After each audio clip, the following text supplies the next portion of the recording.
اهلا البنات، كنتمنى تكونوا كلكم بخير وعلى خير. اليوم جيت لكم بوصفتين رائعتين جدا لعلاج السعال او الكحه. بطبيعه الحال قناتي كتخصص بالتنظيم بالترتيب، يعني كل ما يتعلق بالبيت وبالمراه، لكن انا ما كنترددش ابدا باش نشارك معكم اي حاجه غتفيدكم وغتنفعكم، لانني كيف ما كنقولها دائما كنعتبركم اخواتي وصديقاتي. هادشي اللي كيخليني ما نترددش ابدا ولو انني كنخرج على نطاق القناه. لهذا جيت نتقاسم معكم بعد التجربه مره اللي عانيتها من هذا المرض ديال السعال. ما نتمناها حتى شي وحده فيكم، لاني كانت فيا واحد السعال حاد جدا، وداك السعال الجاف اللي كنت كنبقى نكح نكح نكح نكح لدرجه صافي كنحس براسي غنغيب على الوعي، وكل شيء الاعضاء ديالي صافي الالام ما بقاش كنقدر. كنت كنحس بالكحه جايه كنبدا نبكي كنقول ما هي جايه هي جايه. عندي ذكريات عجيبه وغريبه مع هذا السعال، لانه كان كيبقى فيا مده طويله، يعني مده ديال 6 شهور 8 شهور وانا ما كتحبش. مشيت عند اطباء، خديت ادويه انتيبيوتيك، خديت يعني الحليب مع الزنجبيل والعسل الثوم، كلشي جربته والو. الاطباء كيقول لي ما عندك حتى شي حاجه، يعني الناس اللي قريبين مني والعائله ديالي راه عارفيني كيفاش علاش كنتكلم، لانه فعلا كانت تجربه قاسيه عليا.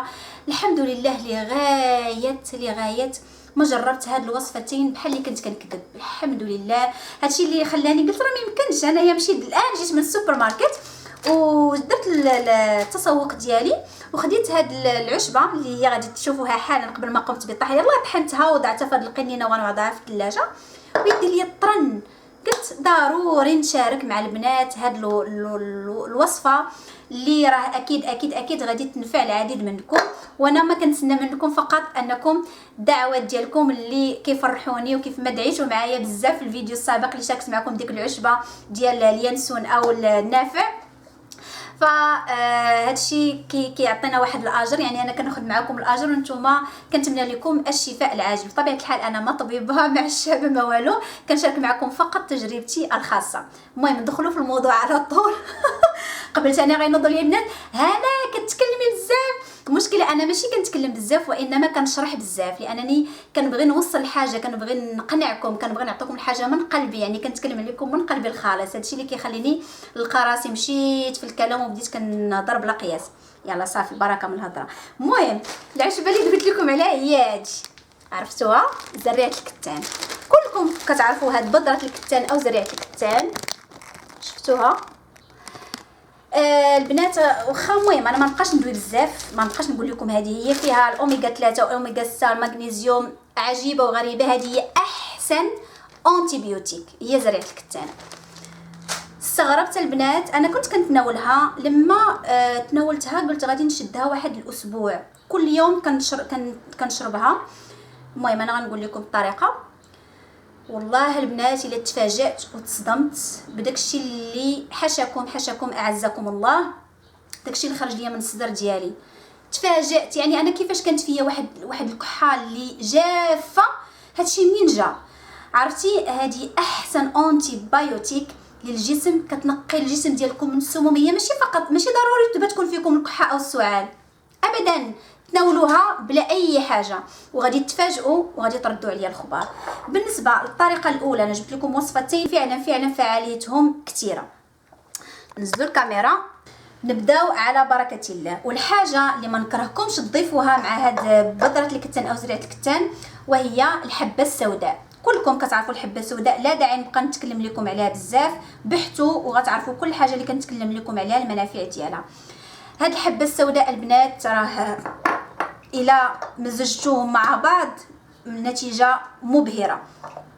توضعوا فقط بذره الكتان بوحدها، النتيجه مبهره في نفس الوقت. كتاخذوا الحليب سخون يعني مغلى، انا هذا غليته، وكديروا فقط ملعقه صغيره من هاد بذره الكتان. والحاجه اللي ننصحكم بها ضروري ومؤكد انكم مهما تقوموا بطحنها، المهم طحنوا دائما الكميه اللي كتحتاجوا. كيف شفتوا انا يلا طحنت هاد الكميه هذه، والنصف الاخر كنطحنوا وكنوضعوا في قنينه الزجاج وكنوضعوا مباشره في الثلاجه. ما تتركوهاش البنات خارج الثلاجه، لانها كيصبح فيها تسمم. يعني كثير من الناس ما كيعرفوش ربما هذه النقطه، لكن زريعه الكتان لما نطحنوها نوضعوها مباشره في الثلاجه. كتوضعوا ملعقه صغيره من زريعه الكتان اذا بغيتوا، يعني غير بوحدها كافيه. انا غير كنقول لكم بالنسبه للحبه السوداء غتوضعوا فقط ربع ملعقه، غير هكا ماشي بزاف، ما تكثروش من بطبيعه الحال هاد الاعشاب ما كيبغوش نكثروا منهم، كيقول لك مثلا 7 الحبات. لكن بالنسبه لزريعه الكتان كيف ما ذكرت لكم لانه هي قويه لكن البنات راها عجيبه وغريبه جدا. غادي تشربوا بحال هكا كويس البنات كل نهار في الليل قبل ما تنعسوا. الحليب اصلا مهدئ ورائع جدا انكم تشربوه دائما قبل النوم. الا شربتوها غير لمده قلت لكم ديال اسبوع او النهار الثالث غادي يخرج منكم العجب المتعجب. ما تخلعوش، انا نخبركم من الان، ما تخلعوش ما تصدموش لان الجسد ديالكم كيتنقى. هذه هي العشبه او الوصفه الاولى البنات، راها رائعه جدا جدا، وان شاء الله ربي غادي ينزل عليكم الشفاء بعد ما غادي تناولوا هذا المشروب. بالنسبه للوصفه الثانيه اللي كنشكر الصديقه ديالي اللي كانت عطاتني هذه الوصفه، وفعلا الله يجازيها بخير والله يكثر خيرها. لقيت عليها كذلك واحد النتائج مبهره، وهي تاخذوا بصله حمراء، حبه بصله، وغادي نقوم الان ببشرها وناخذوا فقط الماء ديالها، وناخذوا عسل النحل الطبيعي. يعني هذه النقطه مهمه، ضروري يكون عسل النحل طبيعي، ما يكونش فيه السكر ولا شي حاجه. المهم ما عرفتش البنات، الناس كيقول لي باش غنعرفوا العسل وهكا وهكا. كنتمنى انكم توجدوا العسل. بالنسبه للناس اللي كيقطنوا في نيوزيلندا كنصحكم باش تشريو العسل ديال مانوكا، انا ما متوفرش عندي، لكن تستعملوا العسل ديال مانوكا حيت هو دواء. هذاك مانوكا هو اللي تستعملوه مع هذه الوصفات ديال البصل. الحمد لله انا هذه الوصفات عطيتهم للناس صديقاتي، والحمد لله لقاو عليهم واحد العلاج ولقاو عليهم واحد الشفاء، زعما سبحان الله العظيم. غادي نقوم الان ببشر هذه البصله، ضروري تكون البصله حمراء. هي الان البصل قمت ببشري جيدا في ديك المبشره، اللي يكون الراس ديالها صغير، لاننا حنا غادي ناخذ فقط الماء هو اللي غناخذو.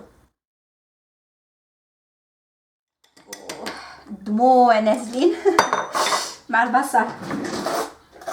واحد الملعقه ونصفيو هكذا الماء، غير هاد شويه فيه الخير والبركه.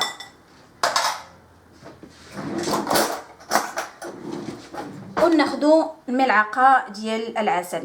هو غيكون المذاق شويه غيكون شويه المذاق المهم غيكون شويه صعيب، لكن غير غمضوا اعينكم وشربوا المشروب. بالنسبه للمده تقدروا هذا المشروب تشربوه يعني على حسب اللي تقدروا تشربوا مثلا مرتين في الاسبوع، على حسب النوعيه ديال السعال ديالكم. كتحسوا بتحسن وهكا وانتم تنقصوا المده. شفتوا غير هكذا وتشربوا، راها رائعه البنات. هاد جوج وصفات كيف ما ذكرت لكم انا راه جربت كل شيء اللي كيخطر على بالكم، راح لغايه ما جربت هاد الوصفه، خصوصا هذه ديال زريعه الكتان راها رائعه، لان زريعه الكتان كيف ما قلت لكم راه معروفه، ديروها مع الخبز مع اي حاجه كلها، يعني دائما تكون من ضمن الوصفات ديالكم اللي تتحضروها في البيت، لانها فعلا رائعه والله، زعما شهادتي فيها مجروحه. حاجه اخرى البنات ما تتركوهاش لمده طويله في الثلاجه، لانها تتاكسد بشكل سريع جدا وتصبح ضاره. فدائما طحنوا فقط الكميه اللي غتعرفوا انفسكم انكم غادي تناولها، لان هذه الكميه انا كنوضعها في حساء، كيف ما ذكرت لكم كنوضعها في الخبز، يعني كنوعها. يعني دائما ما تتركوهاش مده، يعني اغلبيه او الماكسيموم اسبوع، ما تجاوزش اسبوع عندكم في الثلاجه. وبليز ما تنساوش تبارطاجيو هذا الفيديو مع عدد كبير من الناس والاصدقاء ديالكم الاحباب، كل الناس اللي كتعرفوهم كيعانيو من هذا المرض ديال السعال، ما تبخلوش عليهم كذلك. وكنشكركم جدا على المشاهده، ولا عجبكم كذلك ما تنساوش تشجعوني بواحد لايك نوصلوا الفيديو لعدد كبير من اللايكات، باش وتركوا لي تعليقاتكم وارائكم وشنو الوصفات نتوما اللي كتستعملوا باش الاخوات كذلك اللي كيقراو التعليقات نستافدوا اكثر مع بعض، وتشتركوا في القناه باش توصلوا دائما بكل ما هو جديد بالضغط على زر سبسكرايب او ابوني او اشتراك، ونضرب لكم موعد قريب جدا في موضوع اخر. الى اللقاء.